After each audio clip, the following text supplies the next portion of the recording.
जय श्री राम दोस्तों। आज के इस ज्योतिष कार्यक्रम में इस राशि के सभी जातकों का श्री काल भैरव धाम में हार्दिक स्वागत करते हैं, हृदय से अभिनंदन करते हैं।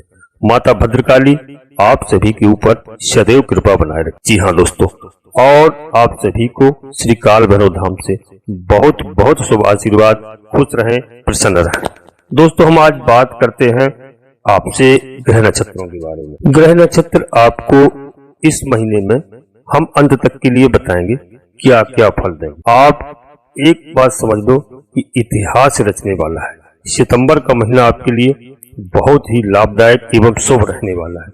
इसमें दोस्तों हम आपको एक नहीं 9 ग्रहों के बारे में सभी बताएंगे। यह सितंबर के महीने में आपको विस्तार से चर्चा करेंगे। यहाँ समझेंगे कि सूर्य भगवान से लेकर यानी सूर्य ग्रह से लेकर केतु ग्रह तक पर्याप्त सभी ग्रहों की स्थिति को समझेंगे कि इनसे आपकी राशि के सभी जातकों पर क्या अच्छा और क्या बुरा प्रभाव पड़ने वाला है। वीडियो में अंत तक रहने का प्रयास करना और वीडियो में समझने की कोशिश करना, जिससे सभी जातकों को लाभ हो और सभी की स्थितियां अच्छी रहे। जी हाँ दोस्तों, और हम आखिरी में कुछ उपाय भी बताएंगे। तो दोस्तों, सबसे पहले हम ग्रह स्थितियों को समझ लेते हैं, फिर आगे बढ़ते हैं। जब ग्रह स्थितियों के बारे में आप गहराई से समझ जाते हैं तो फिर फलादेश समझने में काफी आसानी हो जाती है। यहाँ पर हो सकता है कि कुछ लोगों को यह लगता हो कि अरे आप तुरंत गुरुजी फलादेश बताने लगते हैं, यह सब चीज मत बताओ। परंतु जिनको थोड़ा भी जानकारी है इन ग्रहों की स्थितियों के बारे में या वीडियो को समझते हैं तो उनके लिए यह बहुत ही महत्वपूर्ण हो जाता है। मैं सभी से यही निवेदन करूंगा कि हर एक व्यक्ति को समझना चाहिए कि कैसा हमारा समय रहेगा। जिस विषय में हम जान लेंगे, जैसे हम राशिफल अपना जानना चाहते हैं, तो हमें जितना इसके बारे में थोड़ा नॉलेज रहेगा उतना ही हम गहराई से इसको समझ पाएंगे। जी हाँ, यदि कोई भी विषय हो, राशिफल की बात नहीं, कोई भी विषय हो, जब उसके विषय में हम समझ ही नहीं सकते या समझने का प्रयास नहीं करते तो रिजल्ट के बारे में क्या पता चलेगा। लेकिन छोड़ो दोस्तों, अब आगे हम आपको बताते हैं कि आप समझने का प्रयास करिए कि स्थितियों के बारे में हम बात करते हैं। ग्रहों की स्थिति समझ कैसी रहने वाली है। तो दोस्तों, पहले हम बात करते हैं कि जो ग्रहों के राजा हैं उनका परिवर्तन 16 सितंबर को होने जा रहा है। बुध की राशि कन्या राशि पर और चंद्रमा तो राशि बदलते ही रहते हैं दोस्तों। और मंगल की बात करें तो मंगल का कोई परिवर्तन नहीं है इस समय। बुध ग्रह की बात करें तो बुध 23 सितंबर को अपनी ही राशि कन्या में प्रवेश कर जाएंगे। इनकी विशेष राशि कहलाती है। और बुध के बाद देवगुरु बृहस्पति यह वृषभ राशि में ही गोचर कर रहे हैं।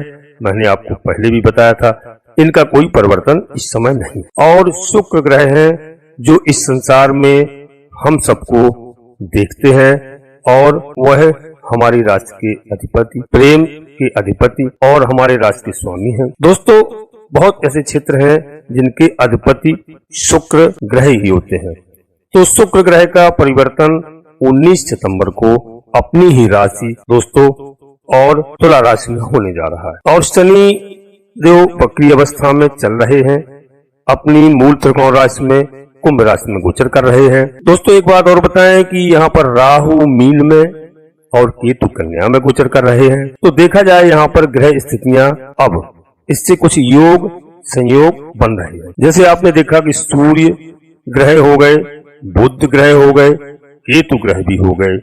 यह तीनों ग्रह कन्या में ही गोचर कर रहे हैं, जिससे ग्रहण योग का भी निर्माण हो जाएगा, जल बुद्धि योग का भी निर्माण हो जाएगा और बुद्धादित्य योग का भी निर्माण हो जाएगा। परंतु यहाँ थोड़ा सा हम इसको गहराई में जाते हैं। योग संयोग के जो ग्रहण योग बनने जा रहे हैं या जल बुद्धि योग बनने जा रहे हैं, तो यह चीज यहाँ पर माइनस पॉइंट हो गया दोस्तों यहाँ पर। परंतु इसमें एक बड़ा प्लस पॉइंट यह है कि बुध की राशि में ही है और केतु का मूल जो एक तत्व है, जो स्वभाव है, समझ लीजिए, तत्व समझ लीजिए पहले, जो भी की बुध की राशि में है तो वैसा ही फल देंगे। केतु यानी कि केतु और राहु जिसकी राशि में होते हैं वह फल देते हैं, पर उसका भी कुछ न कुछ तो प्रभाव है। ऐसा नहीं है कि केतु बिल्कुल निर्प्रभाव हो जाएगा, उसका कोई प्रभाव भी नहीं है। नहीं दोस्तों, मैक्सिमम फल बुध के अनुसार ही देंगे। जी हाँ, इसलिए इसमें बहुत ज्यादा चिंता की बात नहीं है, कोई परेशानी की बात नहीं है, बल्कि इसका हम लाभ लेना चाहे तो बहुत कुछ बड़ा लाभ लिया जा सकता है, यानी इतिहास बनाया जा सकता है। जैसे मैंने कहा कि इतिहास बनाएंगे तो इतिहास बनाया जा सकता है। दोस्तों, हम वीडियो को आगे बढ़ाते हैं, इससे पहले हम अपने सभी प्रिय जातकों से एक छोटा सा अनुरोध करते हैं कि आप श्री काल भैरव धाम में यदि पहली बार आए हैं तो दोस्तों चैनल को सब्सक्राइब अवश्य कर लें और एक छोटा सा प्यारा सा लाइक अवश्य करें, जिससे क्या है हमारा मनोबल बढ़ता है और यह पूर्णतः निःशुल्क है। दोस्तों, कमेंट बॉक्स में पूरी भक्ति भाव के साथ हम आप सभी लोगों से यही अनुरोध करेंगे कि सबसे पहले अपने इष्ट देवता का नाम, इसके बाद कुल देवी का नाम, कुल देवता का नाम, बाद में माता भद्रकाली कृपा करो, बाबा भैरवनाथ कृपा करो, बाबा भोलेनाथ कृपा करो, सूर्यदेव भगवान कृपा करो, प्रभु राम जी महाराज कृपा करो। जो भी देव आपको प्रिय लगे आप उनको एक बार नहीं कम से कम 3 बार अपने मन में स्मरण करते हुए उनको लिखें। सम्मान सहित हम विश्वास के साथ कहते हैं कि हमारे बाबा भैरवनाथ, जो काशी के कोतवाल के नाम से जाने जाते हैं, आपकी पूरी मदद करेंगे। माता भद्रकाली आपकी पूरी मदद करेंगे और आपकी कुल देवी कुल देवता भी आपका साथ देंगे। क्योंकि आजकल हम देखते हैं अपने कई जातकों से हम पूछते भी हैं, कभी चर्चा भी होती है, हमसे मुलाकात भी होती है, तो हम उनसे पूछते हैं कि अपनी कुल देवी का नाम बताओ, अपने कुल देवता का नाम बताओ। लोग जानते ही नहीं है, क्योंकि गांव में रहते नहीं है, गांव पहले छोड़ दिया है, कहीं बूढ़े बुजुर्गों का साथ नहीं होता है, पैसा कमा रहे हैं, देश विदेश में रह रहे हैं। अब बताइए, जब कुल देवी कुल देवता को आप नहीं जानेंगे, आप अपने किसी भी देव को इष्ट देव नहीं बनाएंगे, आपका कैसे भला होगा? आज नहीं तो कल कहीं ना कहीं तो नुकसान होगा ही। इसलिए हम अपने सभी जातकों से बार बार अनुरोध करते हैं, मुझे आप लोगों से कुछ नहीं चाहिए, मैं कुछ मांगता भी नहीं हूँ, मुझे भगवान की कृपा से क्या करना सब ठीक ठाक चल रहा है। बस भैरव धाम के लिए मैं जरूर कहता हूँ कि वहीं अपने घर में बैठ करके आप प्रणाम करिए, उनका आशीर्वाद प्राप्त करिए, यहाँ कहीं आने की आवश्यकता नहीं है। जी हाँ, बस आप धार्मिक रहिए, अच्छे कार्य करिए, गरीबों पर दया करिए, असहायों की मदद करिए, माता पिता का सम्मान करिए, अपने बड़े भाइयों का सम्मान करिए, भाभीयों का सम्मान करिए। दोस्तों, यह सब यदि आप करेंगे और किसी भी देव को आप मानिए, मेरा इसमें कोई आपसे बुराई नहीं है, आप जिसको भी माने। हम जानते हैं कि आप राधे कृष्ण भगवान को मानेंगे या सूर्यदेव भगवान को मानेंगे, भैरव जी को मानेंगे, बजरंगबली को मानेंगे, सभी आपकी मदद करेंगे। इष्ट देव किसी एक को अवश्य, जो आपको प्रिय लगे, जो अच्छा लगे, हम गारंटी के साथ कहते हैं कि आपका कल्याण होगा। दुनिया की कोई ताकत नहीं है, दुनिया में कोई ऐसी हस्ती नहीं है जो आपको कुछ बिगाड़, आपके मनोरथ पूरा होंगे। अब दोस्तों, हम वीडियो को आगे बढ़ाते हैं, मेरी बात को बुरा नहीं मानना, थोड़ा सा बोल देता हूँ। जी हाँ, वीडियो में प्यारे दोस्तों अंत तक रहने का प्रयास करना और अच्छी वीडियो लगे आपको लाभ अवश्य प्राप्त होगा। अपने सगे संबंधियों को, मित्रों को, दोस्तों को शेयर करना, जिससे सभी का लाभ हो, सभी का कल्याण हो। अब हम दोस्तों यहाँ बात करते थे राहु का प्रभाव कैसा है। ये तामसिक ग्रह हैं और इनका प्रभाव भी ऐसे लोगों को ज्यादा फल देता है, अच्छा फल देता है जो व्यक्ति सात्विक प्रवृत्ति का होता है। वह सोचेगा नहीं कि भाई हमको सही रास्ते से ही धन चाहिए, यही सोचता है। कोई भी विषय में बेनिफिट की हम बात करें, पर यहाँ पर जो तामसी प्रवृत्ति का है तो भैया उसे तो बस मिलना ही है। यह तो बड़ा डिफरेंस हो जाता है। यहाँ अभी आप लोग नाराज नहीं होना, हमारा मतलब है जो भी व्यक्ति सात्विक प्रवृत्ति का है, अच्छा व्यक्ति है, उसके स्वभाव में बड़ा डिफरेंस हो जाएगा। तो हम तत्व की बात करें, जैसे अग्नि तत्व हो गए, पृथ्वी तत्व हो गए, यानी व्यक्ति इस राशि के लोगों के लिए बता रहे हैं कि इन चीजों का बड़ा प्रभाव पड़ता है और बहुत कुछ बदल जाएगा। तो आप सात्विक रहिए, अच्छे रहिए। जी हाँ, अब हम समझते हैं कि हमें फल क्या मिलने वाला है। मूल बात दोस्तों यह है कि हम पहले स्वास्थ्य के दृष्टिकोण को देखें तो स्वास्थ्य की स्थिति कही जा सकती है ठीक, अच्छी स्थिति रहेगी, बहुत अच्छी स्थिति नहीं पर ठीक है, मतलब कि अभी सब ठीक ठाक रहेगा, ज्यादा स्वास्थ्य के बारे में चिंतित ना हो, अच्छा रहेगा। और माता पिता का भी स्वास्थ्य अच्छा रहने वाला है। दोस्तों 20 तारीख से यानी करीब 19 तारीख से पहले खासकर थोड़ा सा आप योग प्राणायाम करते रहें। जी हाँ, और सुबह प्रातःकाल सूर्य उदय के पहले उठने प्रारंभ कर दें। बाकी स्वास्थ्य स्थितियां अच्छी रहेंगी, बहुत ज्यादा कोई टेंशन वाली बात नहीं है। जी हाँ, और विद्यार्थियों के लिए, स्टूडेंट के लिए, उनके लिए बहुत अच्छा समय है। इस समय पढ़ाई में पूरा मन लगाइए और यह मौका ऐसा आपको मिलने वाला है, आप चाहे तो बहुत कुछ हासिल कर सकते हैं। मतलब पढ़ाई के क्षेत्र में वह ऊंचाइयां हासिल कर सकते हैं जिसके लिए एक विद्यार्थी पूरे वर्ष मेहनत करता है।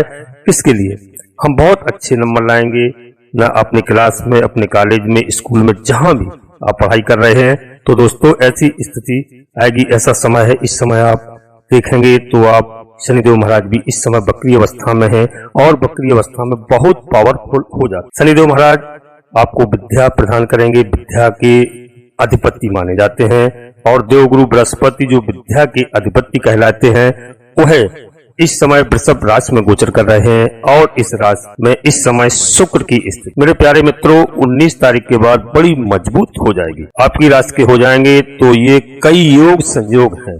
और बुध को भी देखा जाए दोस्तों तो बुध भी इस समय स्वराशि हो जाएंगे, भले द्वादश भाव में है।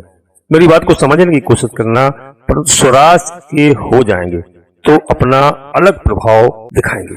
जी हाँ, इसलिए विद्यार्थियों के लिए काफी अच्छा मौका है। माता पिता का नाम रोशन करने वाले हैं, इसमें पूरी मेहनत लगा दें। जी हाँ, यहाँ टाइम पास करने से अच्छा है कि इस समय मेहनत कर लीजिए। अब हम दोस्तों लव पार्टनर की बात करें तो उनको थोड़ा सा सावधानी बरतने की आवश्यकता है, क्योंकि इस समय आप कहीं ना कहीं इस चीज को महसूस कर पाएंगे कि जो अभी तक इसी तरह खींच रहे थे आपकी टांग, जो रिश्ते टूटने वाले थे, टूटने की कगार पर थे, या लोग आपके साथ अन्याय कर रहे थे, अब धीरे धीरे बता रहा हूं दोस्तों, तो वह लव पार्टनर को सावधानी रखने की आवश्यकता है।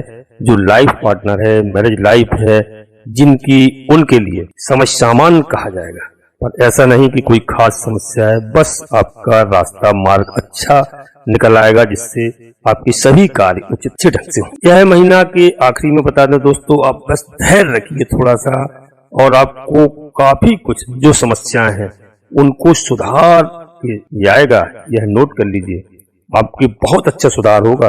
ये वो नहीं ग्रह गोचर के आधार पर बता रहा हूँ दोस्तों। यह वीडियो पूर्णतः चंद्र राशि पर आधारित है, और यदि आपको अपनी चंद्र राशि पता नहीं है, लग्न राशि पता नहीं है, तो आप प्रचलित नाम के आधार पर भी देख करके पूरा लाभ उठा सकते। जी हाँ, शनिदेव महाराज वक्री अवस्था में आपकी मदद करने जा रहे हैं, आपके लिए लाभदायक है। गुरु बृहस्पति महाराज, यदि आप गुरुवार का व्रत रखना चाहते हैं तो कम से कम 5 गुरुवार आप अवश्य व्रत रख लें, देखिए आपके जीवन में कितना बड़ा बदलाव हो जाएगा। दोस्तों आप ध्यान रखना, यह महीना बहुत अच्छा है, थोड़ा सा पहले और समझ लीजिए कि आप एडजस्ट करिए, क्योंकि रिश्ता ही एडजस्ट करने वाला होता है। यहाँ पे थोड़ा शांति धारण करिए, क्रोध पर नियंत्रण रखिए, स्थितियां काफी अच्छी बनने वाली हैं। यानी आपको जाते जाते महीने के लास्ट में व्यापारियों की स्थितियों के बारे में ही बता दें। यदि देखा जाए तो व्यापारियों के लिए काफी बढ़िया अच्छा समय है। बस एक बात का ध्यान रखना कि जल्दबाजी नहीं करना, बाकी व्यापारियों के लिए बहुत अच्छा समय है। इस समय आप प्रयास करते रहें तो व्यापार में आपको खासकर शुक्र ग्रह से संबंधित हो तो बहुत बढ़िया है, तो आपको व्यापार में अच्छा खासा मौका मिलने वाला है। दोस्तों यहाँ राजनीति के बारे में बात करते हैं। यदि कोई राजनीति में है हमारे जातक, तो राजनीति में भी उनका इस महीने में आखिरी तक बदलाव होगा, अच्छा कद और अच्छे स्थान पर वो बैठ सकते हैं, ऐसा समय कह रहा है दोस्तों। और आप थोड़ा ऊपर देखें तो भले ही, लेकिन कुछ बेनिफिट नहीं हो रहा है। यदि आप सोच रहे होंगे तो आप देखिए, ध्यान रखिए, आपको अवश्य बेनिफिट होगा। आपका अच्छा समय वो बेनिफिट दिखाई भी दे रहा है, आप समझने की कोशिश करिए दोस्तों। और करियर की स्थिति की बात करें, देखा जाए तो करियर में थोड़ा सा दोस्तों फाइनेंशियल या फाइनेंस के हिसाब से थोड़ा सा एडजस्ट करना पड़ेगा। फाइनेंस के हिसाब से कहने का मतलब हमारा जो है एडजस्ट करने का यह है कि पैसे तो आएंगे परंतु खर्चे भी ज्यादा होने वाले हैं। तो लगेगा कि भाई आया किधर से और खर्च हो गया, मतलब आएगा अवश्य लेकिन खर्चे पूरे होंगे, कहीं किसी के यहाँ मोहताज नहीं होना पड़ेगा। जी हाँ दोस्तों, और हम आपको बताएं कि एक हाथ से आया एक हाथ से गया, तो थोड़ा सा आपको ध्यान रखना है, अपने फाइनेंस को अच्छे से मैनेज करें। जी हाँ, बच्चों पर विशेष ध्यान रखें, वाहन चलाने में दोस्तों सावधानी रखें, सब कुछ संभाला जा सकता है, सब कुछ अच्छा होगा। बाकी थोड़ा सा तो फाइनेंस को लेकर चिंता इस महीने में रहने वाली होगी। जी हाँ, ओवरऑल देखा जाए तो इसमें जो कुछ प्लस पॉइंट निकल के आ रहे हैं तो यह है कि यदि आप गहराई में जाकर कोई चीजों को इस महीने में समझेंगे तो आपको नुकसान नहीं फायदा ही होने वाला है, बस थोड़ा गहराई से जाना। और दोस्तों ध्यान रखना, वाणी पर नियंत्रण रखना, धैर्य के साथ काम करना, जल्दबाजी बिल्कुल नहीं करना है। और दोस्तों जल्दबाजी नहीं करना, बिल्कुल आराम से समझ के मौका देख के आप आगे बढ़िए, आपको बेनिफिट होगा। जी हाँ, अब हम उपाय की बात कर लेते हैं। तो उपाय की बात करें तो उपाय के लिए माँ जगदम्बा की आप आराधना करें, बाबा भैरव जी की आराधना करें और दोस्तों पवन पुत्र हनुमान जी की आराधना करें विशेष रूप से।